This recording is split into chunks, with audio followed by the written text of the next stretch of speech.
दर्शकबिन जिउँदो लास बनेका शरीरभरि चोटेचोट बोकेका रामलाई सुर्ती र राधा आमाको आदेशमा विशाल र विकीले खोलामा फ्याँक्न लागेका छन्।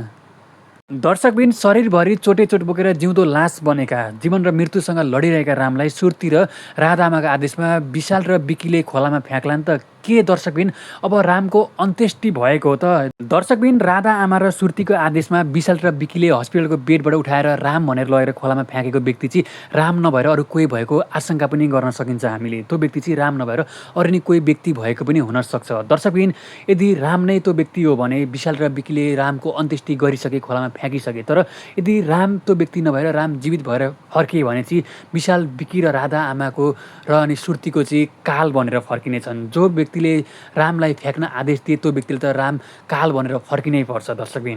दर्शकबिन राम जीवित बनेर फर्किनै पर्छ। जसरी विकी र विशालले रामको अन्त्येष्टि भइसक्यो भनेर राधा आमा र सुर्तीलाई सुनाएका छन् नि, राधा आमा र सुर्ती जति धेरै खुसी छन्, राम जीवित बनेर यिनीहरूसँग एक एक बदला लिनुपर्छ। रामले आफ्नो लागि र अनि त्यसपछि पूजाको लागि भए पनि राम जीवित बन्नै पर्छ। मुना कमलाको लागि भए पनि राम जीवित बनेर फर्किनै पर्छ र रामले एक एक गरेर बदला लिनै पर्छ। दर्शकबिन राम यिनीहरूको लागि काल बनेर फर्किनै पर्छ। रामको त्यति सुन्दर परिवार, राम मुना कमलाको त्यति सुन्दर परिवारलाई तहस नहस बनाउनको लागि राम काल बनेर फर्किनै पर्छ र राम काल बनेर फर्किनेछन् र पूजाको असली बलात्कारीलाई पनि रामले छोड्ने छैनन्। जसले पूजालाई बलात्कार गरेको छ त्यसलाई पनि रामले टुक्रा टुक्रा पारेर काट्नेछन् र आफ्नो त्यति सुन्दर परिवारलाई तहस नहस बनाएर आफ्नो त्यो हालत बनाउनलाई रामले त्यतिकै छोड्दैनन्। सबैलाई चाहिँ रामले टुक्रा टुक्रा पार्नेछन्। दर्शकबिन के रामको अन्त्येष्टि भएको हो त? दर्शकबिन रामको अन्त्येष्टि किन गरे होला नि त? तपाईँहरूलाई के लाग्छ? दर्शकबिन राम चाहिँ फर्किनै पर्छ। राम फर्किनन् भने चाहिँ अब कमला र मुनाको जिन्दगीमा धेरै वज्रपात हुनेछ।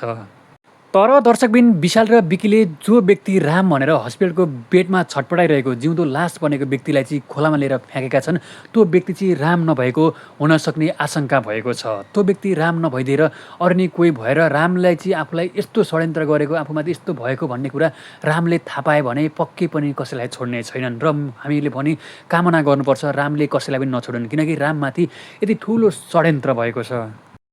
दर्शकबिन हामीले भगवानसँग यही कामना गरौँ सबैजनाले राधा आमा र सुर्तीको आदेशमा चाहिँ हस्पिटलको बेडमा छटपटाइरहेको जिउँदो लास बनेको व्यक्ति चाहिँ राम भनेर लगेर खोलामा फ्याँकिएको छ, त्यो व्यक्ति चाहिँ राम नभइदियोस् भन्न चाहन्छ। र दर्शकबिन राम जीवित बनेर आएर आफूमाथि यति ठुलो षड्यन्त्र गर्ने, आफूलाई यस्तो गर्ने व्यक्तिसँग चाहिँ एक एकसँग बदला लियोस्। फर्स्टमा बदला त राधा आमा र सुर्तीसँग लियोस्, त्यसपछि विशाल, विकीदेखि लिएर अनि पूजाको बलात्कारी, असली बलात्कारी कोतोसँग सबैसँग रामले बदला लियोस् र हामी सबैले हेर्न पाइयोस् रामले बदला लिएको र राम जीवित भनेर फर्केर आएको।